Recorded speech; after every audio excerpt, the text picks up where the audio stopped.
अस्मत्गुरुसमारम्भां यतिशेखरमध्यमाम् லக்ஷ்மீவல்லபபர்யந்தாம் வந்தே குரு பரம்பராம். ஆழ்வார்கள் வாழி அருளிச் செயல் வாழி தாழ்வாதுமில் குறவர்தாம் வாழி ஏகழ்வாறு முய்ய அவர்கள் உரைத்தவைகள்தாம் வாழி செய்யமறை தன்னுடனே சேர்ந்து. எம்பெருமானுக்கு யாராலே என்ன ஆபத்து வந்து விடுமோ என்று அஞ்சின பெரியாழ்வார் அவனுக்கே மங்களாசாசனம் செய்து திருப்பல்லாண்டு பாடினார். தொடர்ந்து பெரியாழ்வார் திருமொழி என்கிற திவ்ய பிரபந்தத்திலே கிருஷ்ணாவதார அனுபவங்களையெல்லாம் மிக விரிவாகச் செய்து திவிதேச மங்களாசாசனங்களையும் செய்து வந்தவர். கீழே 5ஆம் பத்து 2ஆம் திருமொழியிலே நோய்கள் வந்து தன்மை அண்டக்கூடாது என்பதாக அவர்களை விரட்டும் விதமாக ஒரு பதிகம் அருளிச் செய்தார். நெய்க்குடத்தை பற்றி ஏறும் எறும்புகள் போல் நிறந்து எங்கும் கைக்கொண்டு நிற்கின்ற நோய்கள் நீங்கள் போங்கள் போங்கள், வங்கக் கடல் வண்ணனம்மான் இது சேரும் திருக்கோயில், ஆகையினாலே நீங்கள் சென்று விடுங்கள் என்று எம்பெருமான் எழுந்தருளியிருக்கிற கோயிலாக தம்முடைய அந்த தேகம் அந்த திருமேனியானது ஆன பிற்பாடு அங்கே நோய்களுக்கு எந்தவித வேலையும் இல்லை என்று அவர்களை விரட்டினார். ஆக எம்பெருமான் எழுந்தருளியிருக்கிற கோவில் அது என்று அவரே மார்வம் என்பதோர் கோயில் அமைத்து என்று சொன்னார் போலே, அப்படி அந்த எம்பெருமான் அங்கே தன்னுடைய உள்ளத்திற்குள்ளே எழுந்தருளியிருக்கிறான் என்பதை ஸ்பஷ்டமாக பெரியாழ்வார் அந்த 4ஆம் பத்து 2ஆம் திருமொழியிலே அருளி செய்து விட்டார். உடனே எம்பெருமான் ஆழ்வாரை பார்த்து, உமக்கு ஆக வேண்டியதெல்லாம் ஆகிவிட்டது அல்லவா, இனி நான் போகலாம் அல்லவோ என்று ஆழ்வாரை பார்த்து கேட்கிறான். நான் போகலாமா என்று கேட்கிறான். உடனே ஆழ்வார், உன்னை நான் போக விட்டேன், எவ்வளவோ கஷ்டப்பட்டு உன்னை நான் என்னுடைய நெஞ்சுக்குள்ளே இருத்தி விட்டேன், இப்பொழுது இனிமேல் உன்னை நான் வெளியே விடுவது என்றால் உன்னை நான் விடுவேனா, நான் விடவே மாட்டேன் என்று மிகவும் அந்த துக்கமானது தலையெடுத்து எங்கே எம்பெருமான் தன்னை விட்டு நீங்கி விடுவானோ என்பது போல ஒரு 10 பாசுரங்களை அருளிச் செய்கின்றார். நம்மாழ்வார் தம்முடைய திருவாய்மொழியினுடைய இறுதியிலே முனியே நான்முகனே முக்கண்ணப்பா என்று தொடங்கி இனி நான் போகலொட்டேன் ஒன்றும் மாயம் செய்யேல் என்னை என்றெல்லாம் ஆழ்வார் அருளிச் செய்தார். அந்த திருமொழியிலே, அதாவது நம்மாழ்வார் அருளிச் செய்த திருவாய்மொழியிலே முனியே நான்முகனே என்ற திருவாய்மொழியிலே 9 பாசுரங்கள். அந்த 9 பாசுரங்களுடைய அர்த்தம்தான் இந்த 4ஆம் பத்து, அதாவது பெரியாழ்வார் திருமொழி 5ஆம் பத்து 3ஆம் திருமொழியிலேயும் அருளி செய்யப்படுகிறது என்றே பெரியவாச்சான் பிள்ளை வியாக்கியானத்திலே மிக அற்புதமாக காட்டி அருளுகின்றார். அந்த எம்பெருமான் தம்முடைய நெஞ்சுக்குள்ளே எழுந்தருள் இருக்கின்றவன், அவனை நான் போகவிட மாட்டேன் என்கிறார். மற்றும் இன்னொன்று கூட சொல்லப்படுகிறது, அதாவது அனிஷ்ட நிவிருத்தி இஷ்ட பிராப்தி என்று 2 சொல்லப்படுகிறது. அனிஷ்ட நிவிருத்தி என்றால் வேண்டாதவற்றை தவிர்த்தல், இஷ்ட பிராப்தி என்றால் வேண்டியவற்றை அடைதல். ஆக கீழே நெய்க்குடத்தை பற்றி என்கிற திருவாய்மொழியிலே, அந்த திருமொழியிலே வேண்டாதவைகளான நோய்களை விரட்டினார்.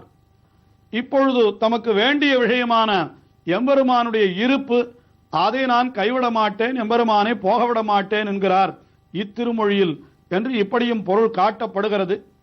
அதிலே முதல் பாசுரத்திலே இப்படி ஆழ்வார் என்ன தெரிவிக்கிறார் என்றால், நான் என்னுடைய சரீரத்தை எல்லாம் போக்கி உன்னுடைய திருவடிகளை அடைய வேண்டும் என்கிற அளவுக்கு வந்துவிட்ட பிற்பாடு இனி உன்னை நான் போக விடுவேனா என்பதாக இந்த முதல் பாசுரம் அமைந்திருக்கிறது. புக்கச்சுழலையை சூழ்ந்து கிடந்த வலையை அறப்பறித்து புக்கினில் புக்குன்னை கண்டு கொண்டேன், இனி போக விடுவதுண்டே. மக்கள் அறுவரை கல்லிட போத இழந்தவள் தன்மயத்தில் சிக்கனவன் விளங்கனாய் திருவாலயம் சோலையந்தாய். துக்கச்சுழலையை சூழ்ந்து கிடந்த வலையை அறப்பறித்து என்கிறார். அதாவது இந்த பாசுரத்திலே வலை என்கிற சொல்லாலே இந்த உடல் சொல்லப்படுகிறது. மிக அழகாக வியாக்கியானத்திலே பெரியவாச்சான் பிள்ளை காட்டி அருளுகிறார். அதாவது வலை என்றால் அது எப்படி இருக்கும், மணிகளும் கயிறும் சேர்ந்ததாக இருக்கும். அதுபோல இந்த உடலும் கூட எலும்பும் நரம்பும் சேர்ந்ததாக இருக்கிறபடியினாலே இது ஒரு வலை என்கிறார். வலை என்கிறது என்ன பண்ணும் என்றால், ஒரு வஸ்துவை ஆசை காட்டி உள்ளே இழுக்கும், அதற்கு பிறகு வெளியே விடாமல் அது அடைத்து விடும். அதுபோலத்தான் இந்த ஆத்மாவை இந்த சரீரம் என்ன செய்கிறது என்றால், தன்னுடைய அந்த ஆசைக்கு இணங்க அது உள்ளே இழுத்து கொண்டு அப்படி அது வெளியிலே செல்ல ஒட்டாமல் தடுக்கிறது. ஆகையினாலே இந்த சரீரம்தான் ஒரு வலை. இந்த வலையை சுற்றி இருக்கிற அந்த மதில் எது என்றால் துக்கச் சுழலை என்கிறார். துக்கச் சுழலை என்றால் துன்பமாகிற ஒரு சுழல் அது. ஆஹா, இந்த சரீரமாகிற வலையை துன்பமாகிற சுழல் சூழ்ந்து கொண்டிருக்கிறதா. ஆக துக்கச் சுழலையை சூழ்ந்த வலை என்று சொன்னார். அப்படிப்பட்ட வலையை அறப்பறித்து என்னால் அதிலிருந்து அந்த ஆத்மாவானது சரீரத்திலிருந்து விடுபடுவதற்கு உண்டான வழியையும் தெரிந்து கொண்டு விட்டேன். அதாவது எம்பெருமானுடைய திருவருளை பெற்றுவிட்டேன் என்கிறத அவ்வளவு அழகாக ஆழ்வார் தெரிவிக்கிறார்.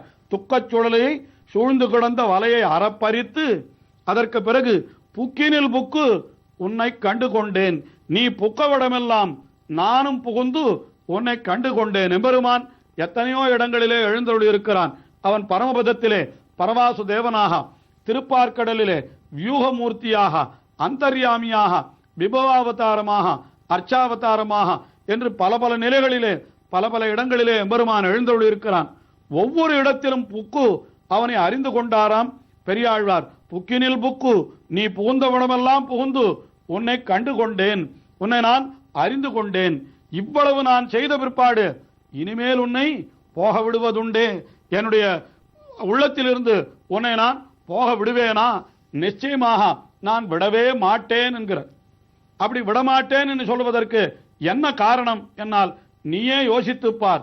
நீ எப்படி பிறந்தாய்? அந்த தேவகிக்கு பிள்ளையாக பிறந்தாய்.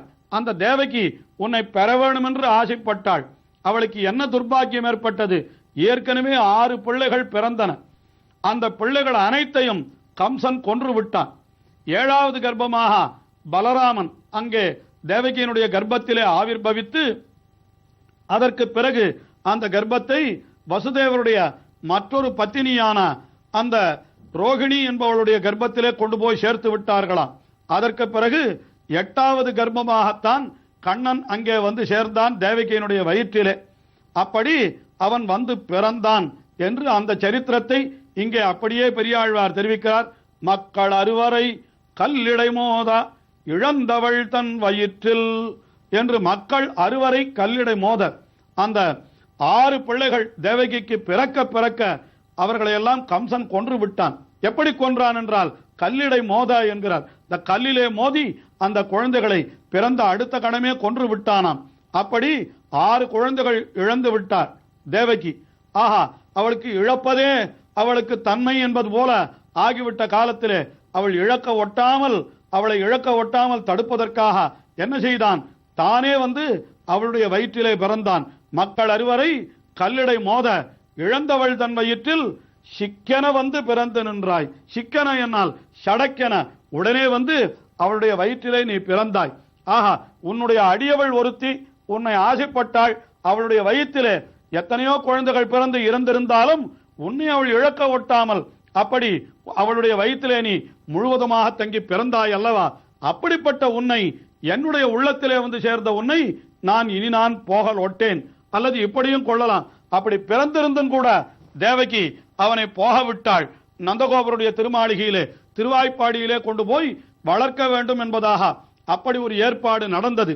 ஆனால் இப்பொழுது என்னுடைய ஹிருதயத்திலே புகுந்து விட்ட உன்னை நான் இனிமேல் போக விட்டேன். கம்சனை போல அந்த ஒவ்வொரு குழந்தையும் கொன்று கொண்டே வந்தானே, அதுபோல இழக்கவும் விட்டேன்.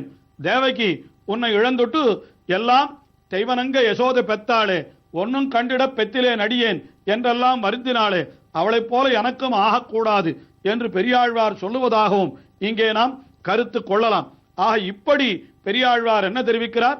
நான் துக்கச்சொல்லையாகிற வலை என்று, அதாவது இந்த துக்கங்களாலே சூழப்பட்டிருக்கிற வலையாகிற இந்த உடல், இதை அறுத்து கொள்வதற்கு வழியை நான் அறிந்து கொண்டு விட்டேன். வலையை அறப்பறித்து அதற்கு பிறகு நீ புகுந்த இடமெல்லாம் நானும் புகுந்து உன்னை நான் நன்றாக அறிந்து கொண்டு விட்டேன். அப்படிப்பட்ட உன்னை போய் நான் என்னுடைய உள்ளத்திலிருந்து இனிமேல் போக விடுவேனா? நிச்சயமாக உன்னை நான் போக விட மாட்டேன். என்னுடைய ஹிருதயத்திலேயே நீ இருந்தாக வேண்டும். நீயோ எப்படிப்பட்டவன் என்றால் அடியவர்களுக்கு அவர்கள் கேட்டதை கொடுப்பவன். தேவகி அவள் பிரார்த்தித்தாளாம், ஆ கண்டவாரிபரம் அந்தர மேகதேஷ்யம் பீதாம்பரம் கமலலோச்சன பஞ்சகேதி பிரம்மஸ்தனந்தயம் அயாச்சத தேவகி துவாம் ஸ்ரீரங்க காந்த சுதகாமியதி காப்பரைவம் என்று ஸ்ரீ ரங்கராஜஸ்தவம் என்கிற ஸ்தோத்திரத்திலே பராசர பட்டர் அருளி செய்கிறார். அவள் ஆசைப்பட்டாள், பரம்பொருளே தனக்கு குழந்தையாக வந்து பிறக்க வேண்டும். பரம்பொருள் என்னால் அது எப்படி இருக்கும் என்னால் கழுத்தே கட்டளையாக நீரை பருகின காளமேகம் போலே கருத்த நிறத்தோடு கூடியதாய், பீதாம்பரம் அணிந்ததாய், பஞ்சாயுதங்களோடு கூடியதாய் இருக்கக்கூடிய அந்த தோற்றத்திலேயே ஒரு குழந்தை தனக்கு பிறக்க வேண்டும் என்று அவள் ஆசைப்பட்டாள். அப்படி அவள் ஆசைப்பட்டபடியே அவளுக்காக எம்பெருமான் பீதாம்பரத்தோடு அந்த சங்கு சக்கர பஞ்சாயுதங்களோடு, அதாவது சங்கு சக்கர தரனாக அப்படி அந்த மேகம் போன்ற கரிய திருமேனியோடு அந்த தேவகிக்கு அவன் வந்து பிறந்தான் அல்லவா? ஆஹா, அவள் ஆசைப்பட்டதை அவளுக்கு நிறைவேற்றி கொடுத்தார் போலே நான் ஆசைப்பட்டதை எனக்கும் நீ நிறைவேற்றி கொடுக்க வேணும் என்பது போலே பெரியாழ்வார் இங்கே என்ன தெரிவிக்கிறார்? அப்படி மக்கள் அறுவரை கல்லிடை மோத இழந்தவள் தன் வயிற்றில் சிக்கென வந்து பிறந்து நின்றாய். உடனே அவள் ஆசைப்பட்டபடியே வந்து பிறந்து நின்றாய். நீ எங்கே இருக்கிறானா? திருமாலிருஞ்சோலை எந்தாய் என்று இன்றைக்கும் நாம் சேவிக்கும்படியாக திருமாலிருஞ்சோலை என்கிற திவ்ய தேசத்திலே அந்த அழகர் என்கிற திருநாமத்தோடு எழுந்தருள் இருக்கிறானே, அப்படிப்பட்ட அந்த எம்பெருமான் இந்த திருமொழி பூர்த்தியாக திருமாலிருஞ்சோலை அனுபவமாகவே செல்லுகிறது. அப்படிப்பட்ட திருமாலிருஞ்சோலை எந்தாய் இனி போக விடுவதென்று, இனி உன்னை விட்டு என்னை விட்டு நீ போவதற்கு நான் சம்மதிக்க மாட்டேன் என்று பெரியாழ்வார் அருள் செய்கிறார். அவருடைய அனுபவம் இன்னமும் தொடர்கிறது. தொடர்ந்து அனுபவிப்போம்.